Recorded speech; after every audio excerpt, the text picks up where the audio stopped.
Welcome to the Enlighten Up podcast, where I am going to take you into a deep exploration of what it means to exist in this current reality.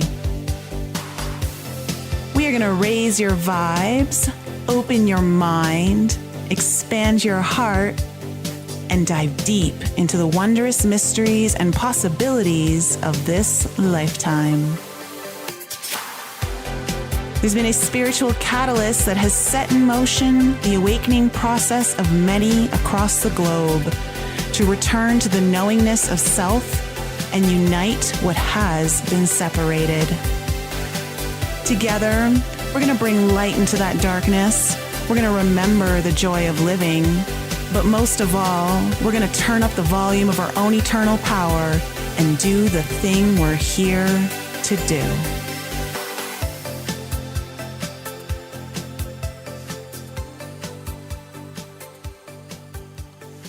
Hello, everyone, and welcome back to the Enlighten Up podcast. As you can probably see, I am flying solo. We've got a very fun episode for you as we are going to be discussing the big interstellar event that is happening in our skies tomorrow, which is the closest meetup between the interstellar object 3I Atlas in our sky right now to our sun, the hub of our solar system. And what does that mean for all of us? You know, I was meditating yesterday and this kind of just slipped into my consciousness. I wasn't purposely trying to meditate on it at all. And so I was kind of just tapping into some energies, and I want to share with you what I think something has pierced through the membrane of our solar system coming from another place in the galaxy outside of ours and entering into our space. It is certainly carrying information, codes, whatever you want to call it, with it. And that is definitely impacting all of us. So I want to kind of really go into what this really means for all of us and why this might be really important. Because when we have something like 3I Atlas coming into our space and no one really knows what it is it a comet? Is it a rock? Is it a ship? What is it? No one really knows. But what I think we can all understand for certain is that it is a galactic disruptor, a literal alien frequency, slicing through our solar system's old patterns. And when a foreign interstellar object such as 3I Atlas enters into our field, it's going to absolutely create some sort of energetic event, possibly a timeline rupture, and most certainly a collective wake-up call.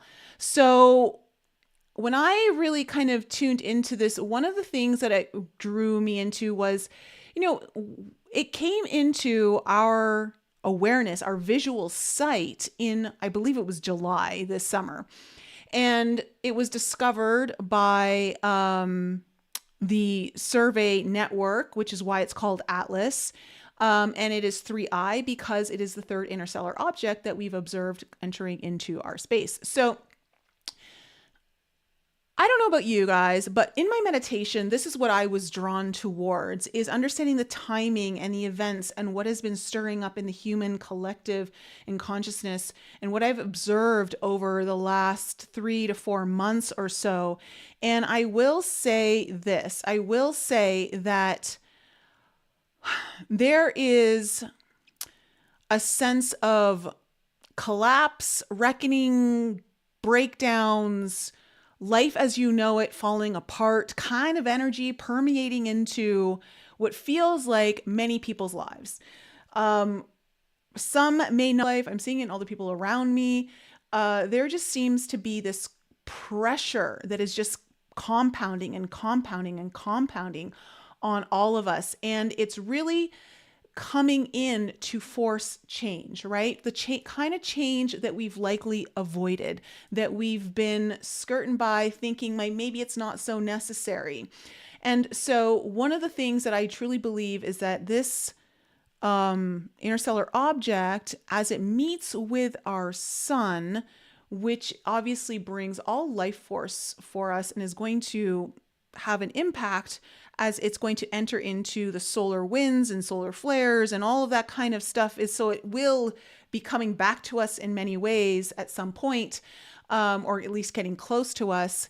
There will be certain codes and downloads. Like, I just want to say right off the bat, tonight, tomorrow, Thursday, meditate, connect, ground, do ceremony, do something that allows you to connect and receive, because they're going to be very valuable information, especially those of us who really know how to observe, connect, download, those kinds of things. And when I say download, I mean aware of the downloads, understanding. This is a very powerful time. And astrologically speaking, the sky is kind of lit up for this because we also have Mercury and Uranus in an opposition through Gemini and Sagittarius. And so this is really about the shakeup of the mind and the way we see things. And also the truth of like understanding how much we have to lean into faith for our knowledge, our knowing, our understanding of things. This isn't about getting your knowledge through logic or linear thinking.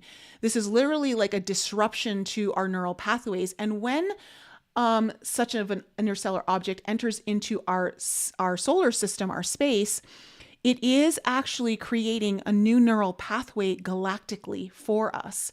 And so it's disrupting the patterns, not just of us humans here on Earth, but literally of the entire solar system. And so this messenger from outside our solar system, as we know, it's not bound by our gravitational pulls, like from our sun, even gravity really exists, and it's also not like really bound by any of our narratives, any of the planetary stories or anything of that nature, right? I truly believe that this object is coming in to remind us that transformation does not need to be slow. It does not need to be linear. That quantum disruption is absolutely an invitation for us to collapse our own timelines, to break free of any of our inherited trauma cycles, and to receive information codes from the unfamiliar, what is completely unknown and foreign to us, right? So something like this is very important for us to observe in our skies. And I kind of want to go into what the ancients first, what they thought of this before then we go into a little bit of a deeper decode of what's really kind of going on here. And so ancient civilizations would not see these kinds of events as random, right? They'd definitely recognize it as some sort of direct message from the gods, the ancestors, because when they observe the sky, that's what they observe. They observe oh, this is where the gods and the ancestors are. And so it's almost like a rupture in the sky is signaling some sort of turning of the ages, right? A timeline split, or some sort of collective initiation is going on. So sometimes it would be seen as a divine intervention. Ancient Egyptians, Babylonians, Mayans, the Druids, they all tracked the skies obsessively, right? And so when you see a star or some sort of object that is unknown from outside the heavens as we've known it, it's not just something that they would get curious about. They really would see it as some sort of sign that there was a rewriting of our cosmic order. And so it could be coming through as some sort of harbinger of upheaval, some sort of transformation, a collapsing of old paradigms as they were known. And so in a way, it would mean the gods are intervening directly and really demanding some sort of human awakening or even a perishing of some sort. And usually something has to be lost. And when I say lost, meaning we assume it's being lost, but really it's just being transformed, right, into something else. Now, also, the ancient civilizations would see these as portals and prophecy. So the sky, like I said, was the realm of the gods and ancestors. And so when this interstellar visitor would appear, it was seen as some sort of portal opening, a breach in the boundary between the worlds, right? So it was a time where prophecy and dreams and visions would absolutely intensify. So I'm curious to know if any of you have noticed that, if you've noticed that your sleep's been disrupted. I know that my dreams have finally, like, I don't know why, I felt like I stopped dreaming for a while, which is very rare for me. And this last week or two, the dreams have been getting stronger and stronger, and sleep has been weird. So you'd see like these shamans, healers, mystics, oracles, right? They would go into ritual, like seeking to read the messages just as much as we are today, right? And understanding that what you seed now is an intention that could shape the next era. There's also understanding of the collective shadow and purification, right? It's because this can also represent some sort of reflection or mirror to who we are or what we're going through, reflecting something that's hidden, something that's foreign, something that's maybe a shadow of humanity itself back to us. And it would be a baggage, karmic debts. Those would all start to surface for some kind of reckoning. And I really feel like so many of us are going through that right now. Like certain things are surfacing for a reckoning of your soul path, purpose, and direction. I'm really getting that there's something, and I'm going to go deeper into this through this episode, but there is something about this particular object that is sparking alignment to your purpose and allowing, and I do also get, I got this in my meditation last night, this is a preparation for the Saturn-Neptune conjunction next year, which I believe from just a personal level for each of us is truly going to be the embodiment of our spiritual path, our spiritual evolution, our spiritual desires and information finally taking form in the physical. It's about really walking your truth, walking your authentic soul nature. And so with all of that, in order for you to be able to do that, you really have to leave behind the things that you're not and the things that you think you are and the things that you've maybe paid homage to, or, you know, you've invested so much of your time into that really is not part of the next leg of your path. And so this is where, the alien frequencies that would be coming through the sky would force the tribe or some sort of civilization to really confront what has been denied, what has been suppressed, possibly even what has been feared, and really act like a collective soul retrieval. So then we have also understanding that there's this timeline collapse, right? A potential for quantum leap when something like this enters, because for something to pierce through the solar system membrane, right? Like that's not some easy feat. So ancient mythologies, like they're full of, like, we've heard it before, like lots of maybe falling stars or comets appearing, or a stranger arrives from the heavens, right? And everything changes overnight. So these events are absolutely marked as the end of an old world and entering into a new world, the birth of another. So the message behind that is that transformation, again, does not need to be gradual. When cosmic order is disrupted, time collapses, new realities emerge and can begin to anchor, as long as you're willing to let go of the old. It's also a time of the activation of the chosen ones, right? And so, and when I say that, I say that with a grain of salt, but like not everyone would be able to receive or hold these kinds of frequencies, right? So the arrival of such a foreign object is acting like a test. Who among the people could really interpret the sign? Who can really hold the energy? Who can transmit the new codes, right? So shamans, priestesses, mystics, oracles, healers, all of that, they would often step forward and undergo initiations, visions, or even some sort of physical symptoms as they begin attuning to the incoming energies. And the collective would then look towards these individuals for guidance, healing, and direction. So to the ancients, Three-Eye Atlas wouldn't just be to them a passing through, right? It literally would act like as a summons from the cosmos. And so it would demand awakening. It would demand purification. It would demand a quantum leap. And it would signal that the old timeline is absolutely collapsing and a new destiny is available. But of course, only really available to those who are willing to face the unknown, surrender the past to receive the future codes. So I want to really break down the name. And I understand, like, from a very logical perspective, the name is very well understood, right? The 3i is the third interstellar object, right? It represents the third interstellar object being seen in the sky. And then Atlas comes from the actual survey network that first observed it. However, I think any of you who are in my audience understand that a name is very important, and a name was given to you from your parents. But I also believe, and I've done a couple of episodes on this on my podcast throughout the times, that you likely communicated through to your parents to give you the certain name because it holds your soul contract. And so names are very important. And so what did we just name this thing? Did we just really randomly just name it 3i because logically that made sense? Maybe, but I do believe that there is a bigger depth behind that. So I want to kind of break down the name because I do believe there is a soul contract within that name that is also impacting all of us.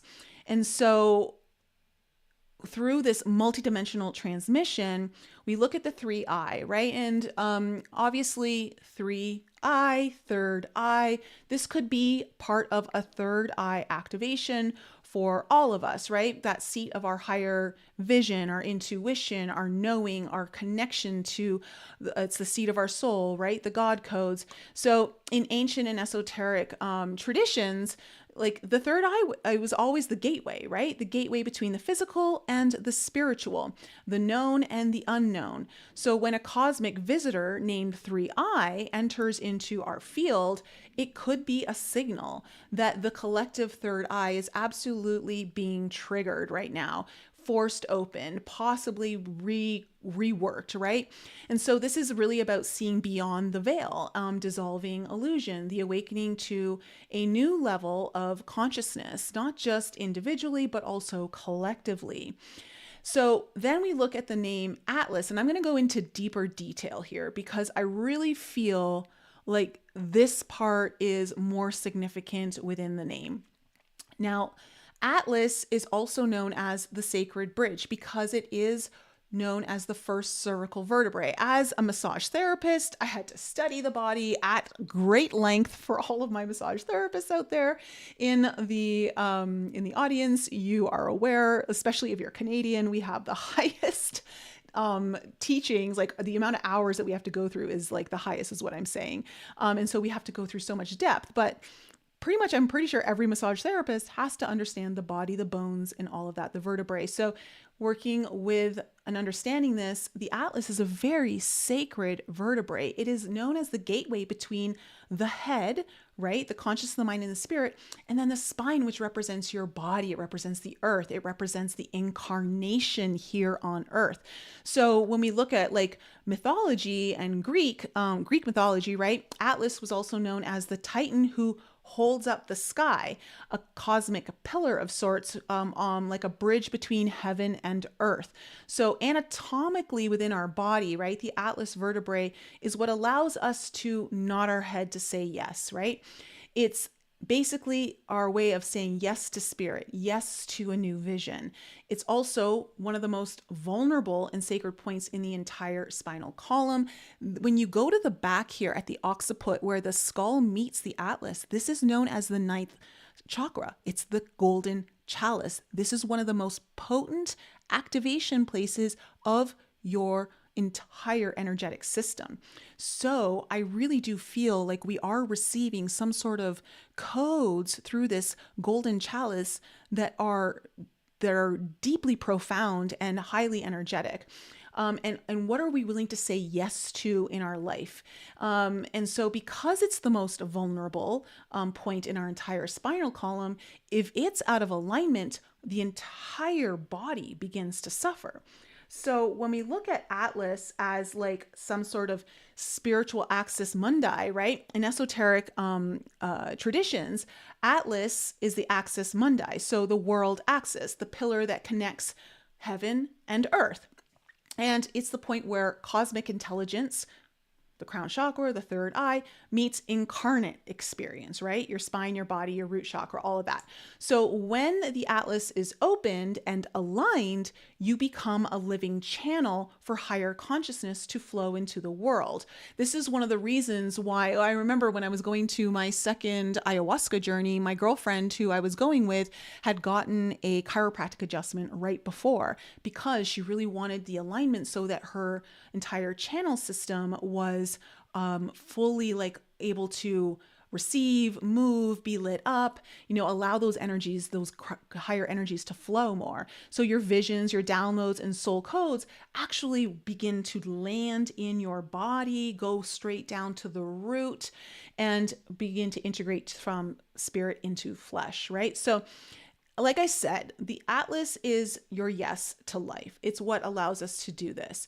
And so what are you saying yes to in your life, or what are you not yet saying yes to in your life? I feel like this is part of why I'm getting this understanding or feeling that there is going to be a shift collectively around realignment to purpose and destiny here, where you've maybe not said enough yes to what you need to, and this begins to really amp up the need to say yes, the desire, the almost non-negotiable like movement forward.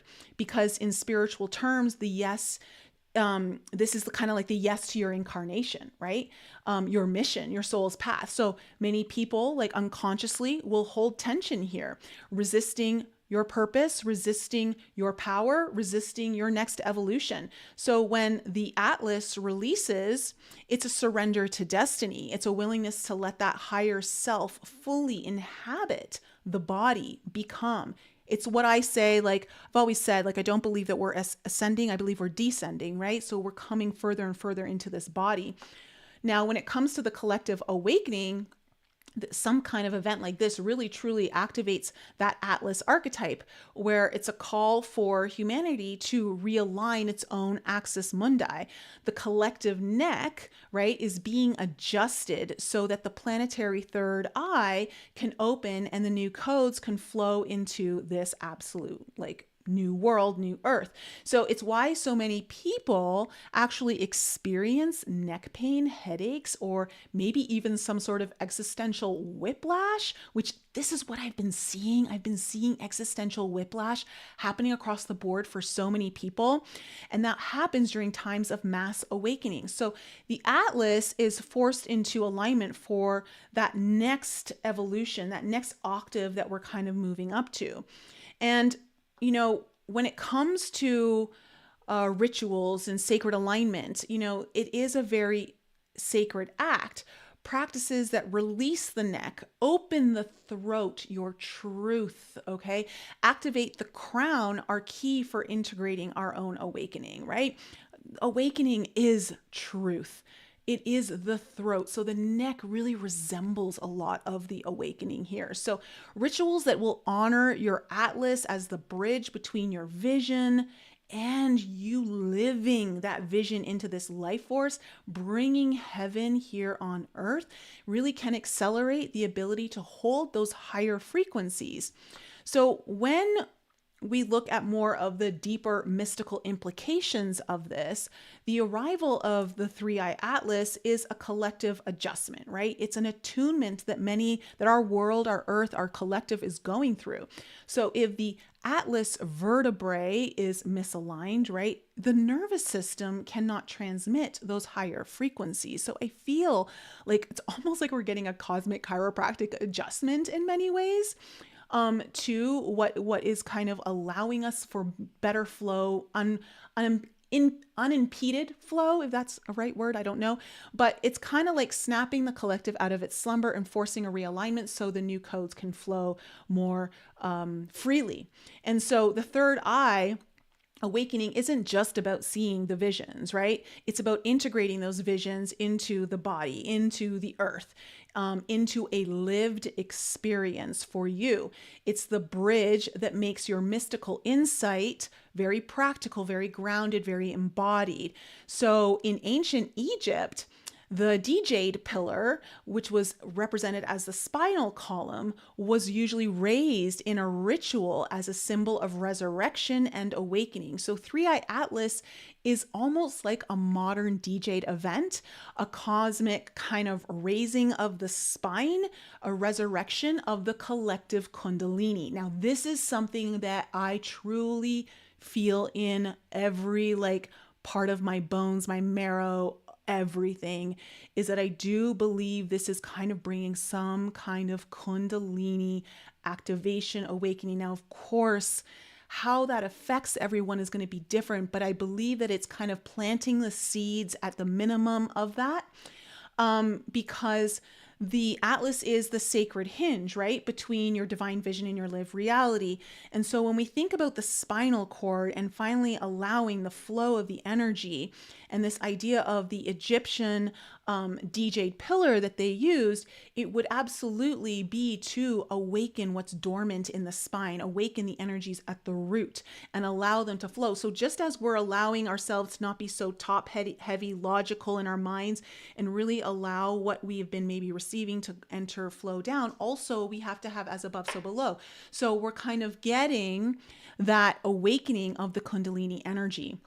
And this is one of the strongest feelings that I am getting for this particular thing, is that because look, when it comes to you finding your purpose and aligning yourself more with your purpose, your destiny, all of that, it evokes a certain ecstasy and connection to life where you feel truly in love with life. You truly feel in love with what you do. Like, I've had so many sessions with clients over the last weeks that I am just enthralled and thrilled over the progress and change that they're receiving in their lives and the joy that's coming in and the connection and everything that's like seeing movement in their lives. And it reminds me of just how grateful I am to be, doing this work and feeling this joy through the purpose.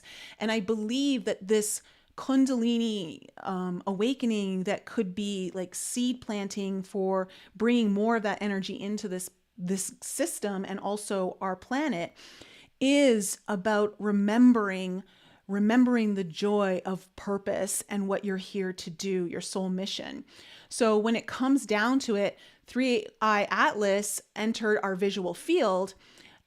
It's not just about showing up in the sky, right? It's entering our collective nervous system. It's entering our planetary aura, and it's like bringing in a frequency that is not native to our solar system. So it's absolutely a disruptor. It's a pattern interrupt. It's really allowing us to see more clearly, perhaps in ways that we've never been able to see before. So anything out of alignment with your soul's true path will truly get exposed during this time. It'll get destabilized. It might even, for some people, be outright demolished. I mean, the things that I am seeing in people's lives right now and what I'm hearing are just, really big health scares and, relationships going like being tested like crazy or falling apart, or even like soulmates coming together, or, just crazy stuff is happening. So old timelines, false identities, inherited patterns, are all starting to really collapse at this time. And sometimes it will be violently, sometimes it will come with chaos or crisis.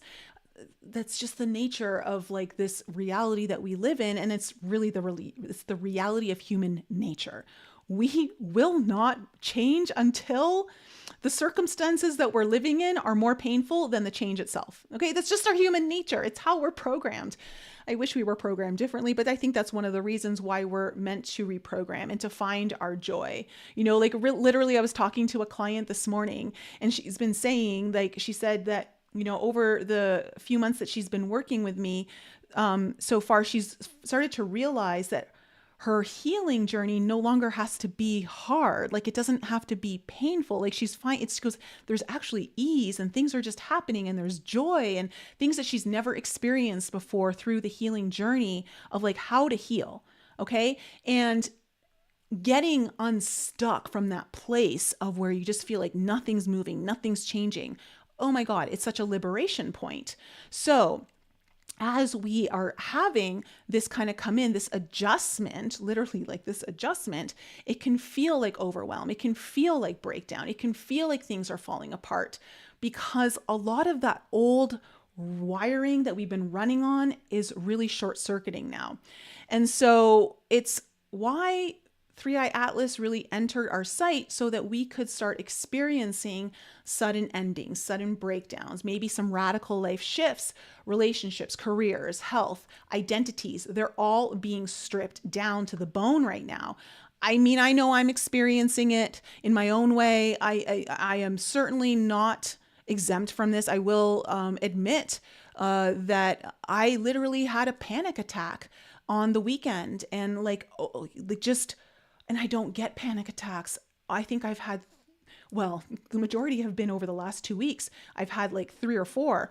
And I think I've only had one prior to that ever. And so I know that we're being challenged and something is forcing to come up to the surface that can no longer stay with us, and really kind of allowing for the feelings and whatever it is that's trying to come up to the surface, let it purge, let it come up, but then totally let go of it and realize this does not have to be your choice. You don't have to be anchored to it. You can choose how to respond to it differently once you acknowledge that it's there, right?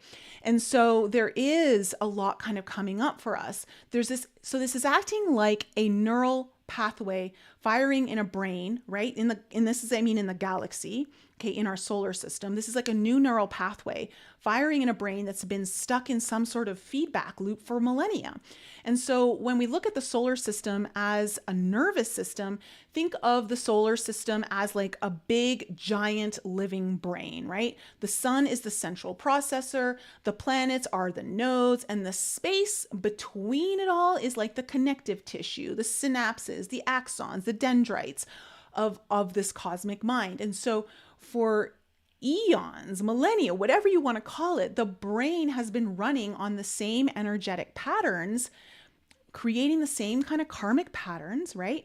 And replaying the same ancestral trauma events. So this could be coming in to help us truly disrupt that and change things. So when we look at it as a disruptor, when a foreign object enters, it is like a lightning bolt hitting the neural network, right? It's kind of like this new signal comes in, a new frequency, a new thought, and it's something that the system has never encountered before. So it's not just about a visitor. It's like a catalyst, right? A pattern interrupt. And so it's really about breaking our solar system's brain that has been stuck in some sort of trauma or habit that literally needs like a jolt, like a wake-up call, right?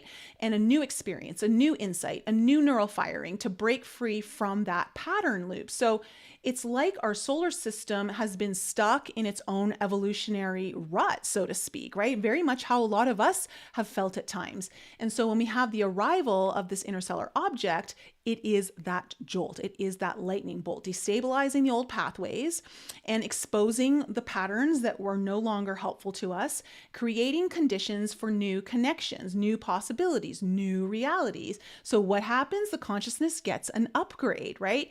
Shows up as first, though, sudden breakdowns, breakthroughs, and then awakenings. And so as this kind of is collapsing, it can feel very uncomfortable. It can feel very chaotic, and often will feel like everything is falling apart. But deep down, there's a part of you that will say, enough, I'm not victim to this. Enough, I'm not going to pretend like I don't have some sort of capacity to get on board and to be part of the change, to direct the energy in some way.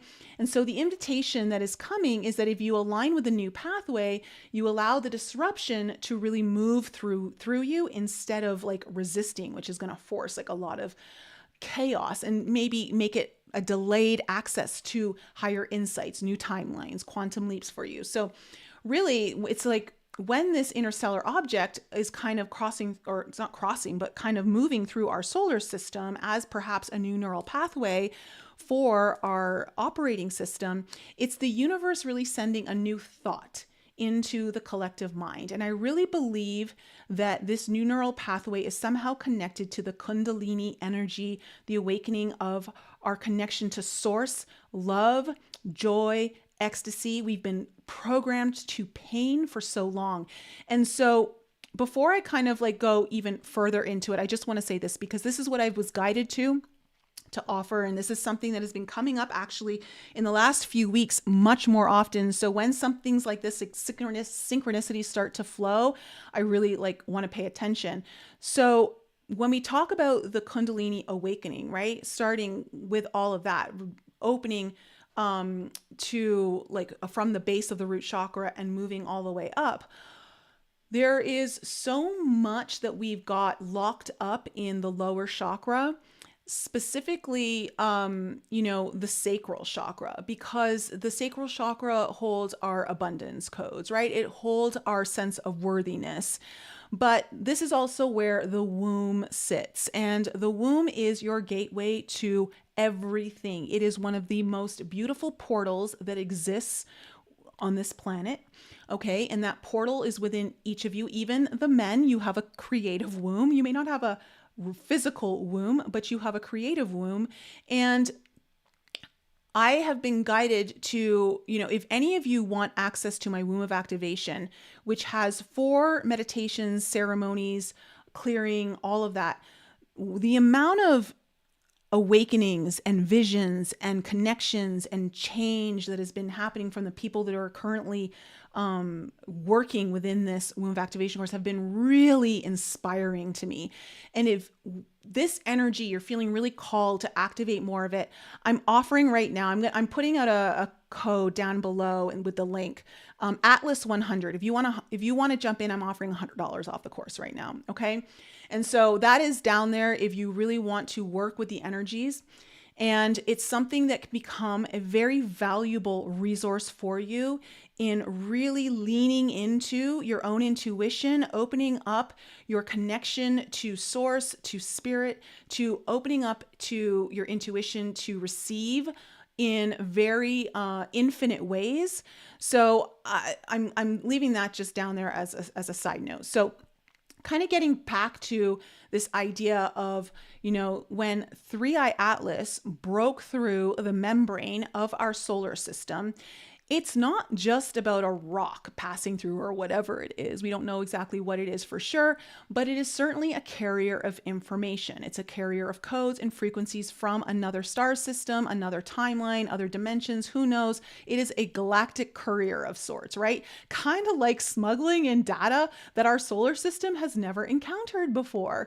So when we talk about the solar system, that energetic boundary that, is invisible, so to speak, but is contained within this, it's important to understand, like, this is our own energetic ecosystem. It's like a closed circuit, a bubble. So when the boundary, or the heliopause as it's called, which acts like a cell membrane, gets penetrated, remember that this membrane is keeping the internal environment stable and filtering what comes in and out. So when something from outside of it starts to penetrate that membrane, it can act like a virus or a seed or a cosmic, like USB drive kind of entering into some sort of computer or our brain, right? Like our cosmic brain. It carries those energetic signatures, those chemical compositions, and whatever quantum codes of its origin system, right?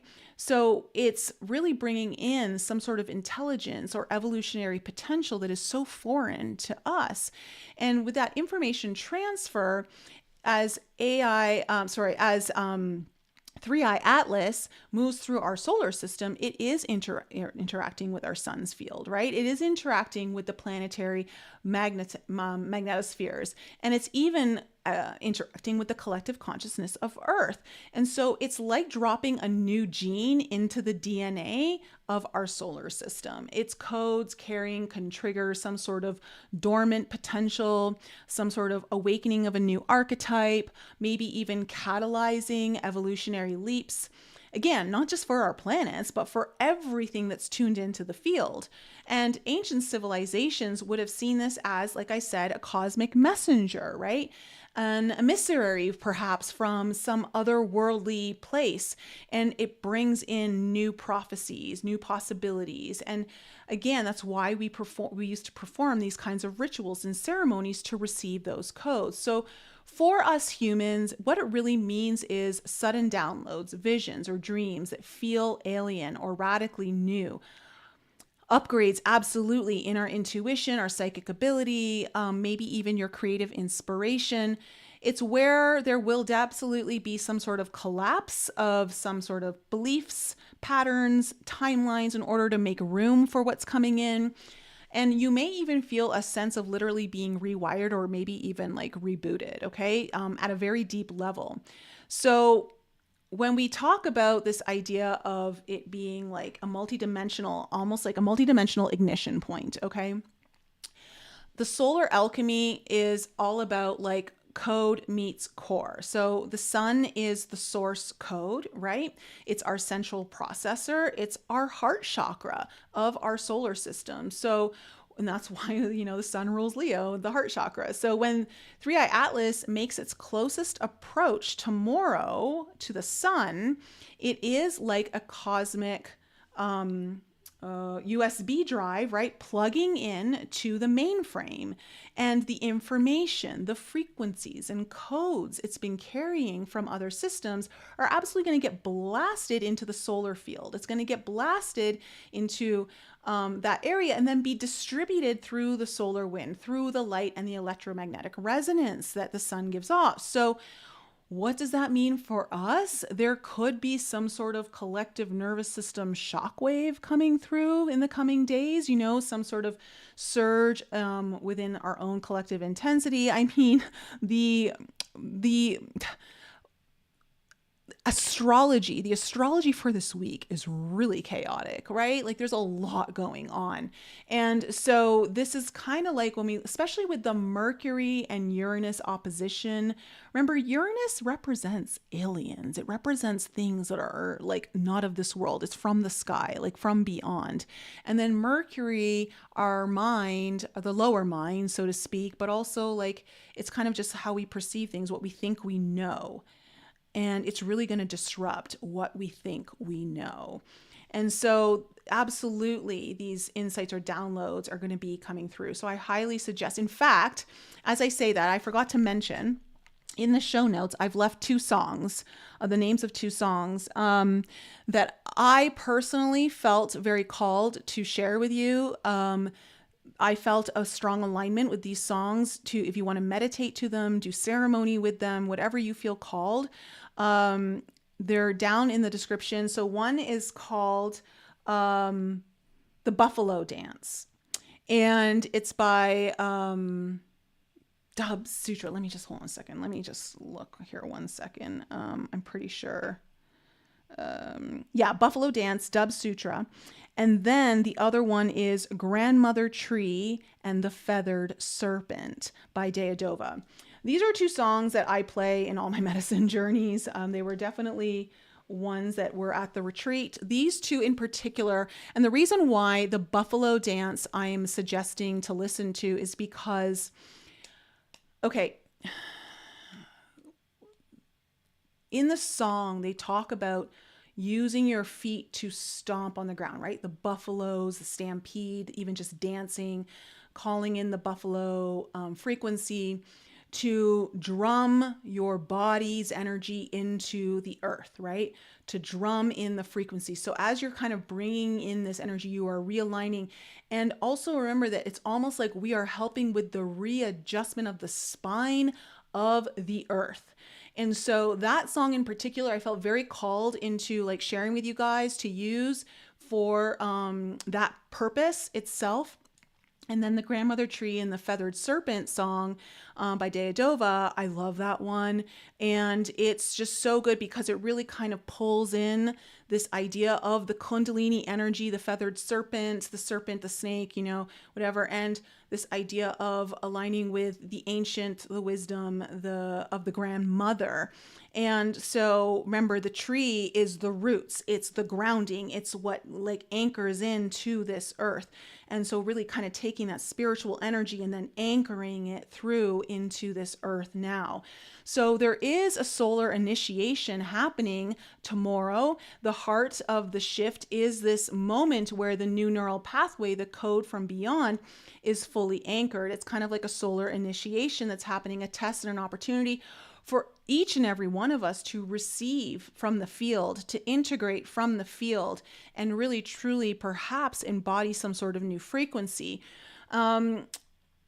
Think of it as an invitation, okay? Think of it as an invitation, some sort of cosmic or conscious reception of that you can have to this invitation by opening yourself, attuning yourself, willing to surrender the old so that you can receive that. Because tomorrow is definitely a day to anchor, to invoke, to consciously receive.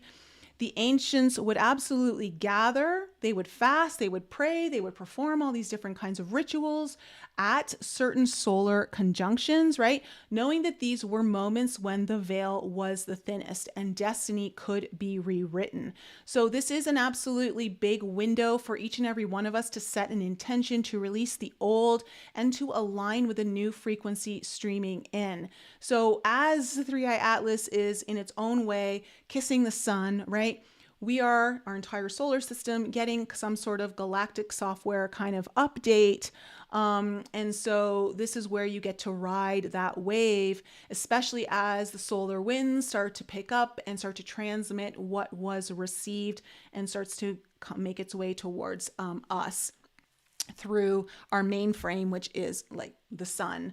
So I really feel like this is going to be a bigger event in a sense of, I don't think we're going to understand it fully. It's not like we're going to understand it tomorrow. It's not like, oh my God, the world is going to change overnight. It's not like that at all. It is the planting of the seeds, is initiation. And it's where like we really need to, for especially those of us who are so open to connecting to these kinds of energies, to receiving, to being part of helping help grid the earth for this kinds of things to come through.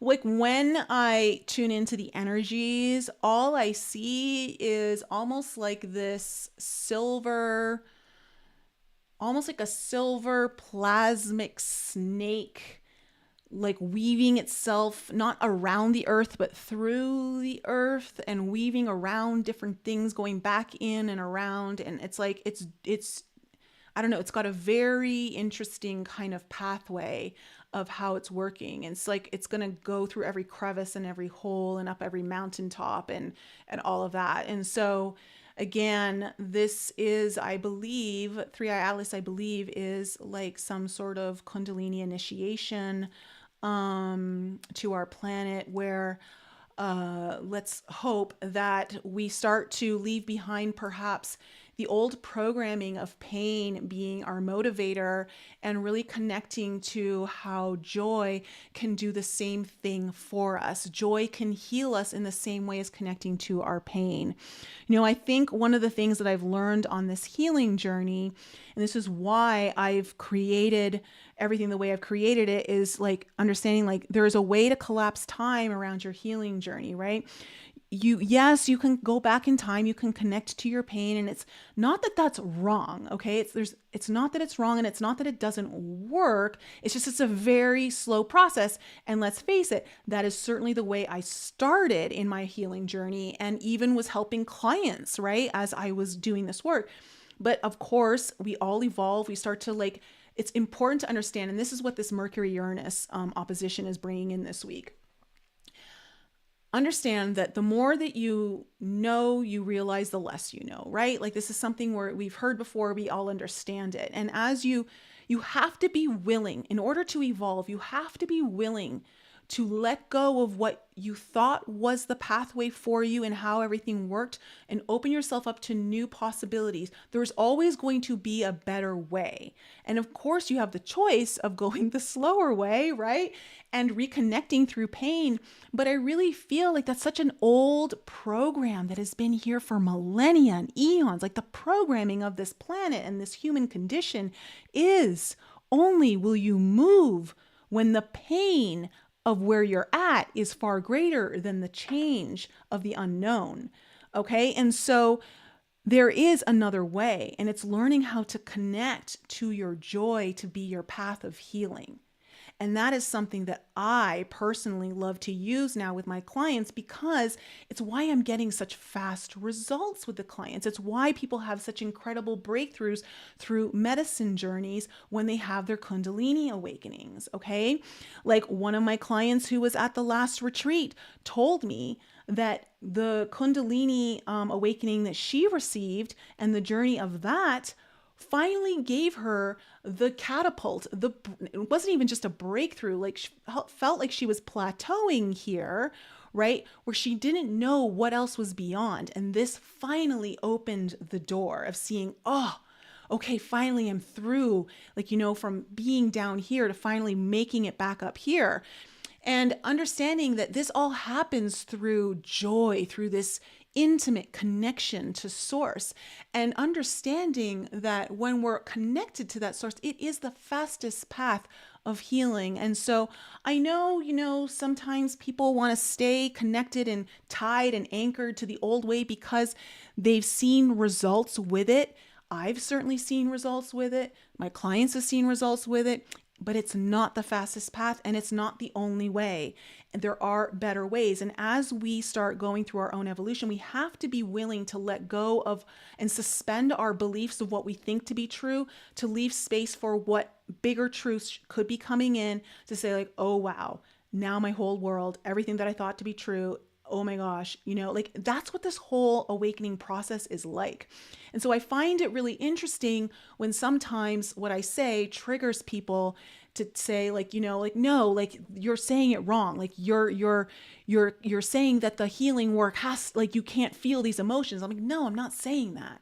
I'm not saying that you can't feel the fear. Like, look, when I had my panic attack on Saturday night, and Ian was trying to hold me and calm my breathing down, and I was just sobbing in tears because of the fear that was coming up that I knew was there, and I was trying to, it's okay, everything's like, positive thinking, like whatever. And I realized, this thing has to be felt. I have to feel it. But I didn't marry myself to it. I didn't anchor myself into it. I let it rise and then release. And then I chose to then experience everything after that from a very different place. Not a place of being in the past version of myself, but from the place of who I know I am and want to become. Okay, so everything about that version of me, what she does, that's what I started like working with. But first I had to also allow that, I had to honor it, acknowledge it. Okay, it's there. I can't deny it. It's not there, right?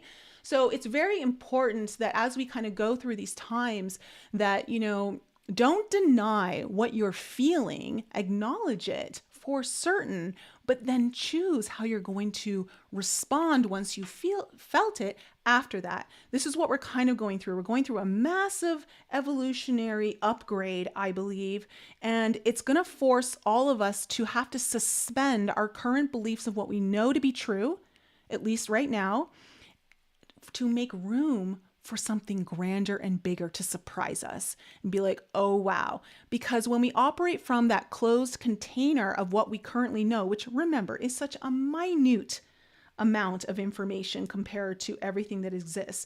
I mean, what our reality exists of is literally what, 3% of the light spectrum, right? So like literally what we're seeing is only 3%. So it's so hard to believe that what we currently are seeing has any strong merit on what is truly true, right? And so we have to always leave so much room for the growth and the expansion, and understand that maybe what we believe to be true for however, maybe it was years, decades, whatever it might be up until this point, may have been important to get us to where we are right now. But it's now no longer serving us. It's ready to make room for the next truth to come in to obliterate that, and understand that we are constantly going through awakenings.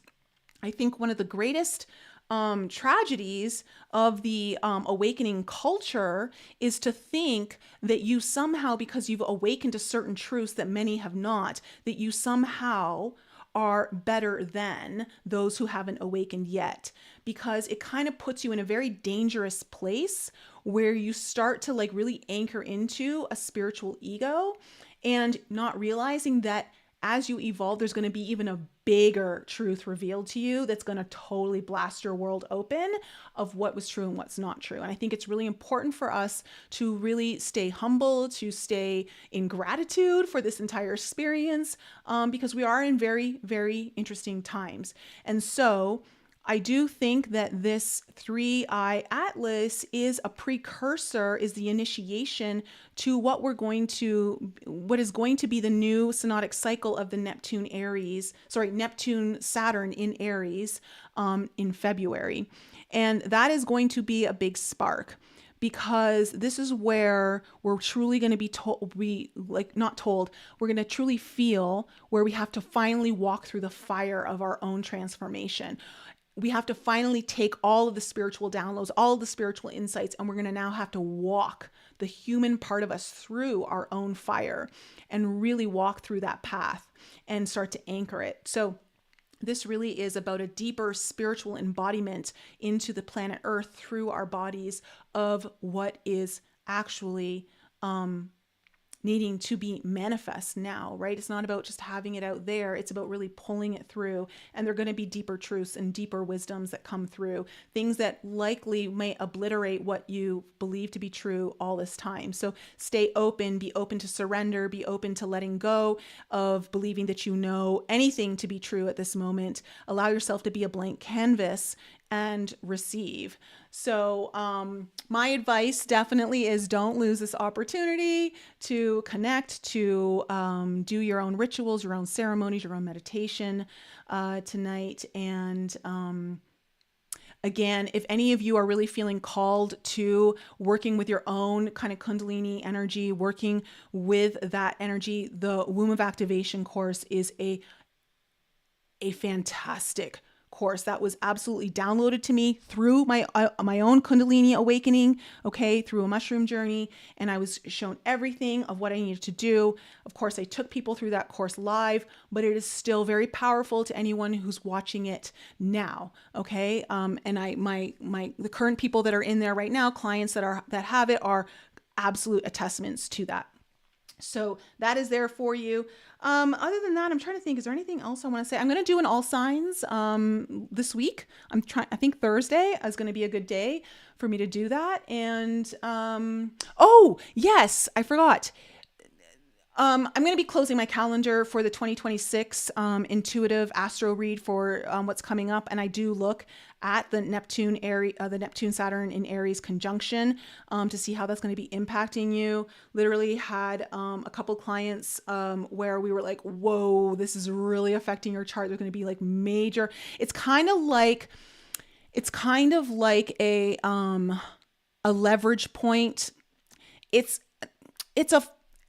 like almost like a fork in the road, right? You're at a crossroads. It's like, it's either going to go this way or it's going to go that way. Like change is coming. And there's no longer being able to kind of hover in this kind of dead zone of like, maybe, I don't know, should I do this? Should I not do? Like, it's really going to make an impact, because Aries is a sign of war and conflict. And so like, it's going to be like, are you going to fight for what you want, or are you going to be fought against for what you want? So it's going to be really important for you to be in alignment with that. So I'm going to be closing my calendar for that tomorrow. Actually, I'm going to close the calendar. So if you want a session with me for that, then definitely get in before the end of tomorrow. All right, everyone. I love you. The link for that is in the description below, I believe. So other than that, I will see you guys live again in a couple days. Please come back to the comment section and let me know how this has been impacting you. If you've gotten any insights, leave them in the comments for people to read and share. You never know how that might help someone. And of course, if you're still on the video, please like the video, share, do whatever to help. I love you guys. And I will see you guys next week on the podcast with Mary Ducina for our full moon in Taurus. All right, everyone. Have